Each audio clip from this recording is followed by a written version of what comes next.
Let me ask you something. What's worse, catching your wife in bed with another man, or realizing she was never really yours to begin with? Some people think pain hits when you find out. But for me, it came after, when I saw just how deep the lies went. And trust me, I dug all the way to the bottom. This is the story of how I lost everything, and then took it all back. You listening? Good. Let's go. I used to think I was one of the lucky ones. Stable job, nice house in a decent part of North Carolina, no mortgage, a black F-150 that still smelled like leather, and a wife who used to light up every damn room she walked into. Her name was Rachel. Blonde, blue eyes, the kind of smile that made you forget whatever the hell was wrong with your day. We met at a mutual friend's 4th of July barbecue 13 years ago.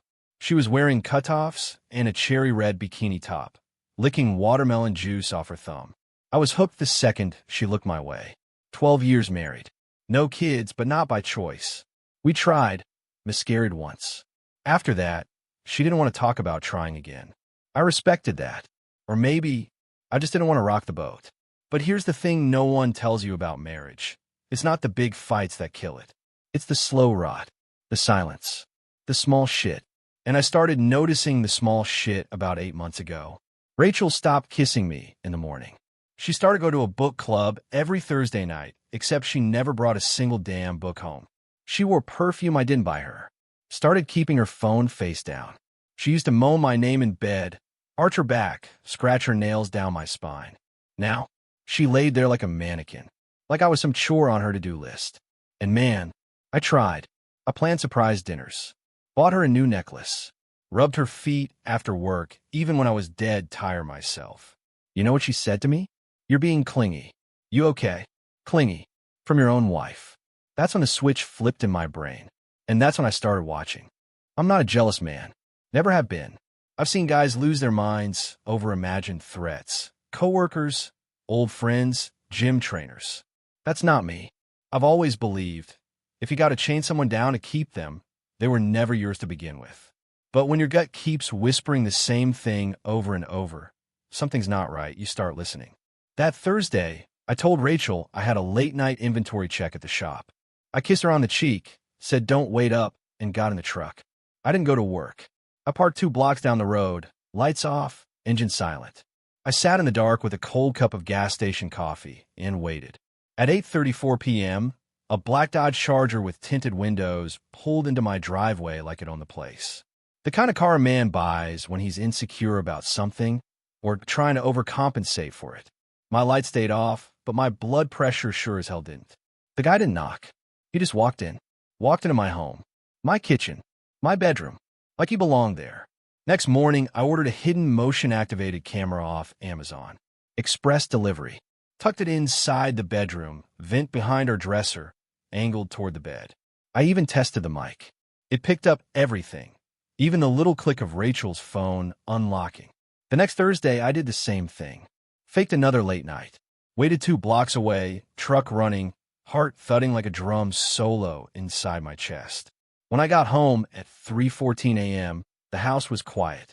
Rachel was already asleep, wearing a silky little thing she used to save for our anniversaries. She smiled when I got into bed. I smiled back, but I didn't sleep. I got up at 5, brewed coffee, and downloaded the footage. What I saw made my stomach turn. She was in our room by 8:45. Hair done, makeup fresh, wearing that short silk robe I'd bought her in Cancun. He came in at 8:58. Tall, black, beard, probably early 40s, built like a linebacker. She greeted him with a kiss that wasn't just lips. It was tongue, hands, hips grinding like she hadn't been touched in months. I watched her drop to her knees before he even took his shoes off. My wife, my goddamn wife, unbuckling his belt like it was a ritual. I watched her lick him, moan around him, gag on him. She called him sir. She begged for it. She said things I didn't know she had in her vocabulary. He bent her over the bed, pulled her hair back, and whispered, "You missed this slut pussy, didn't you?" She nodded. "God, yes. Fuck me harder, sir." I paused the video. I didn't cry. I didn't scream. I smiled, because now I had everything I needed. I watched the rest of the footage with a glass of bourbon in one hand and my wedding ring in the other. I like to say I felt sad, But honestly, I felt free. Rachel wasn't mine anymore. Maybe she never was. The woman on that screen wasn't the one I married. That woman wore innocence like perfume. This one rode a stranger like her life depended on it. She came 3 times in the first 30 minutes. The first was quick. She was on top, hips grinding, hands clawing his chest. She bit her lip so hard she bled. The second was on her knees, face down, ass up. He spanked her until her cheeks turned red, and she begged him to please not stop this time. The third was after he finished inside her. She lay there panting, whispering, "You make me feel alive. Alive. As if I was death. As if I was some beige-colored disappointment she had to escape from." I watched her pull the sheets over herself like a good little housewife. She walked him to the door, kissed him slow, and even laughed when he smacked her ass goodbye. Then she came back upstairs, climbed into bed next to me, and curled up like nothing had happened. I wanted to burn the house down, but I didn't. No, I had something better in mind. That next morning, while she showered, I cloned her phone. Took 5 minutes. By the time she made coffee, I had full access. Messages, photos, call logs, hidden folders, even her secret gallery app behind the fake calculator icon. Let me tell you something. Whatever I thought I knew, that was just the surface. There were videos of her blindfolded, tied up, moaning, calling herself daddy's filthy toy. Of her sucking him off in hotel bathrooms, in his car, even once in the back office of her damn job. There were voice messages. Her saying she wanted him to come in her mouth so she could kiss me after. Her telling him, "Cole's sweet. But you make me wet just by texting me." That one stuck with me. Sweet. Like I was some harmless puppy licking at her heels while she got railed behind my back. I spent the rest of the week planning my next move. Not out of anger. Out of strategy. Because I wasn't just going to end this marriage. I was going to bury it. And take a piece of her with me. You know what's funny? The more I read her messages, the less human she seemed. Like she had split into 2 people. One who smiled at me across the dinner table, and another who sent pussy pics to a man named Master D at 2 a.m. Yeah, that was his username. Real subtle. I wasn't about to confront her. Not yet. No. I wanted to ruin her before she even knew the game had started. So I created a profile. A fake one. On a sugar baby site I found in her browser history. Bookmarked even. She'd used it before. Maybe to find him. Maybe to find others. Either way, I uploaded a few anonymous photos. Just enough to get a curious married woman's attention. Shirtless. No face. I gave myself a name. Dominic. Older. Rich. Kinky. Looking for a discreet, adventurous woman who craves being owned. That last word? Hook, line, and sinker. She messaged me first. "Hey, your profile's intense." I like that. I waited 2 hours before replying. Gotta let them stew. I'm not here for small talk, baby. Tell me what you need. It took 30 seconds. Control. Passion. I want to feel like I belong to someone again. She didn't know she was talking to her own husband. Didn't recognize the cadence of my words. The rhythm. I'd written her anniversary cards. Whispered love into her neck.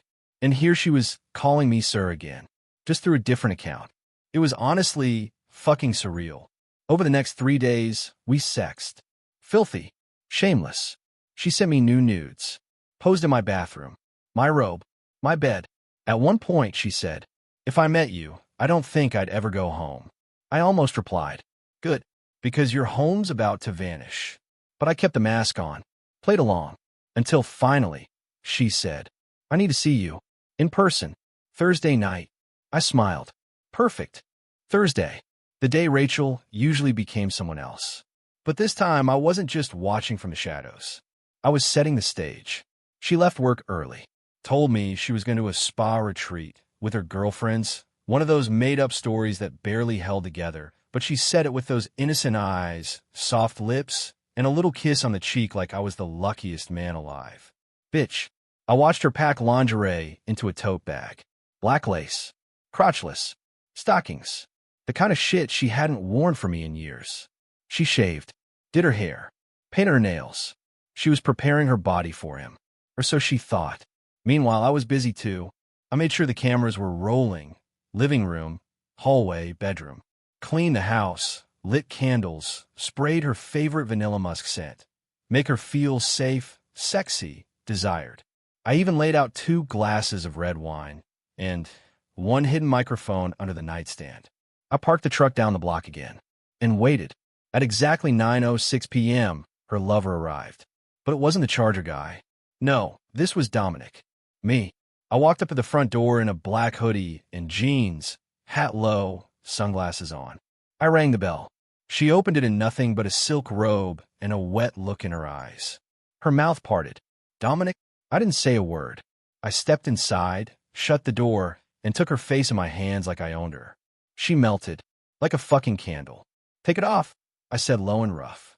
She obeyed, slipped the robe off her shoulders, and stood there in that little nothing she thought would impress her new dom. God, she looked good, and all I could think about was how many times that body had lied to me. I made her turn around, bend over, put her hands on the couch. I didn't even touch her. I just walked behind her and said, "Your husband ever see you like this?" She paused, looked over her shoulder. What? And that's when I dropped the act. Took off the hat, pulled down the hoodie, let her see me. Her face went white. No, Cole. She stumbled back, pulling the robe over her chest like modesty suddenly mattered. My voice didn't rise. My hands didn't shake. I just looked her dead in the eye and said, "Keep going. Show me what a wife looks like when she betrays every fucking vow she ever made." She backed into the kitchen, panicked, eyes darting for her phone. Too late. I pulled it out of my pocket. Her real phone, the one I cloned. All her messages, the sexts, the videos. I held it up like a fucking trophy. "You don't even know who you are anymore," I said. "But don't worry, Rachel. Everyone else will soon enough." She whispered, "Please, Cole, just listen." "I've already listened," I growled. "Watched you fuck him. Heard you call another man daddy in my bed. While I was paying for your car. Your nails. Your fucking lifestyle." She broke down, fell to her knees. I almost felt pity. Almost. She was still kneeling, crying, half naked, trying to pull that cheap silk robe around her like it could protect her from what was coming. Poor thing. Rachel had no idea how deep this went. I reached into the drawer of our hall table and pulled out a small remote. Pressed one button. All around us, click. Hidden cameras turned on. The house was rigged. Living room, bedroom, kitchen. Every corner of her lie was about to become a performance. And I was the fucking director. "You remember the name David Renshaw, don't you?" I asked casually. She blinked through tears. "Well, what does he have to do with this?" "Oh, not much," I said. "Just that he's my lawyer. And your boss's golf buddy." I tossed her burner phone on the table. Unlocked. Wide open. Gallery full of videos. Her sucking cock on her knees. Her riding it. Her spreading herself on hotel beds. I hit play. The moans filled the living room. Her moans. And her face was right there on the screen. Angled perfectly. Smiling at a camera like she was auditioning for a porn deal. She lunged for the phone. I stepped on it. Crunch. Glass cracked. Like her dignity. "Let me ask you something," I said, crouching in front of her, lifting her chin. "Did you fuck him raw?" Her silence was the answer. "Did you kiss me with his cum still in your mouth?" She flinched. My jaw clenched so hard I saw stars. I didn't hit her. Didn't scream. Just stood up and whispered, "We're done." But she wasn't ready to let go. She crawled after me, hands clutching at my jeans. "Please, Cole, I can fix this. I was just lonely. I didn't mean for it to get serious." I turned. "Oh, I know you didn't. You didn't mean to get caught. That's the only thing you regret." Then the doorbell rang. She froze. I smiled. Perfect timing. I opened the door. Standing there, her parents, Jerry and Susan, mid-60s Bible types. Church every Sunday, conservative as hell. I had invited them over for a special dinner. Behind them, a courier, holding a folder. Divorce papers. Rachel stumbled to her feet, hair a mess, robe slipping off her shoulder, eyes wide with panic. Her mother gasped. Her father stared at the camera light, blinking in the corner of the ceiling. What's going on here?" her mom asked, voice trembling. I handed Jerry the folder. "This is what your daughter's been doing every Thursday night, Jerry. Enjoy the read." Rachel tried to speak, tried to cry, tried to beg. I didn't hear a word. I just turned to the courier and said, "Send copies to her employer, to the HOA board, to every person she's been lying to." He nodded. Rachel's scream echoed down the hall as I walked upstairs and closed the door. It was done, but the humiliation? That was just getting started. By the next morning, Rachel's face was all over the office. No, not her face. Not the smiling, sweet one from her LinkedIn profile. The other one. The one with mascara running, mouth open, hands tied to the headboard, whispering, "Please, harder, Daddy," while wearing her company name badge on a nightstand in full view. Oops. Her employer didn't take it well. CEO's wife apparently saw the footage. Rachel got called in for a conversation. She came back home jobless, red-eyed, mascara smeared, gripping her heels like she'd just walked barefoot through fire. I was on the couch, watching SportsCenter. She stood in the doorway for a moment, expecting me to look at her. I didn't. She whispered, "Why are you doing this?" I didn't blink. "Because you didn't just fuck someone else, Rachel.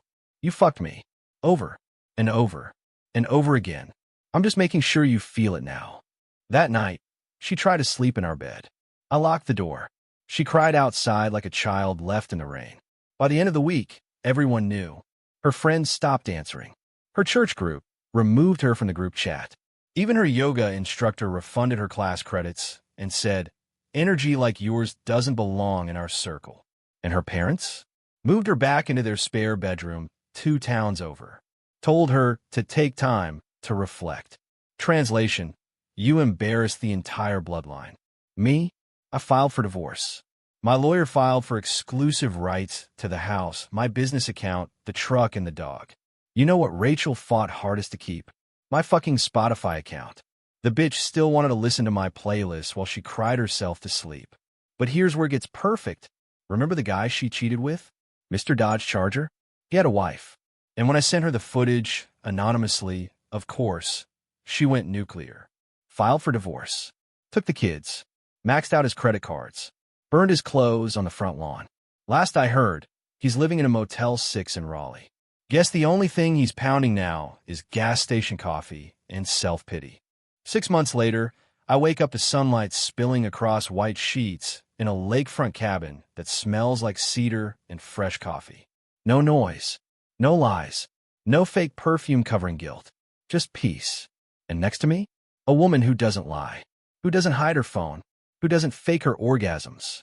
Who doesn't need to be told how to act loyal. Because loyalty is who the fuck she is. Her name's Mia. She's 29. Freckles. Wild dark hair. Laughs with her whole body. And when she kisses me, goddamn, it feels like I've never been kissed before. She's not a rebound. She's a reminder of what I deserve. The first night we slept together, it wasn't even about sex. She took off her clothes slow, looked me in the eyes, and said, "I don't want to fuck you. I want to feel you." And she did. Top to bottom. Mind to soul. Lips to spine. She moaned my name like she meant it. Said, yes, like it was sacred. Said more like she was starved. And when we were done, no fake snoring, no silent guilt. Just sweat, skin, and 2 bodies finally home. You know what's wild? I don't hate Rachel anymore. She broke me. But breaking me made room for something better. Something real. She lost a man who would have gone to war for her. I gained a woman who never made me feel like I had to. Up next, I'm building a new business from scratch. Handmade furniture. Local wood. No bullshit. Just craft, patience, and heart. Like everything in my life now. Mia helps me market it. We're planning a road trip soon. Just her or me in the open road. No lies. No masks. Just truth. And a hell of a lot of dirty motel sex along the way. If you made it this far, you already know how the story ends. She lost everything. Not because I ruined her, but because she ruined herself.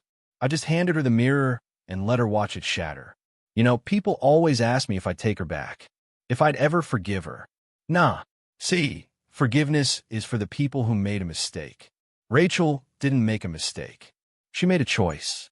Over and over again. To lie. To cheat. To disrespect everything we built. But I'll tell you what I did forgive. Myself. For not seeing it sooner. For trying too hard to fix someone who was busy breaking me. Now I wake up with a smile on my face, a real woman beside me, and 0 regrets. That pain, it built me.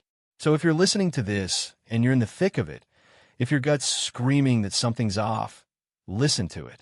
Protect your peace. And if they betray you, Burn the house down with the truth.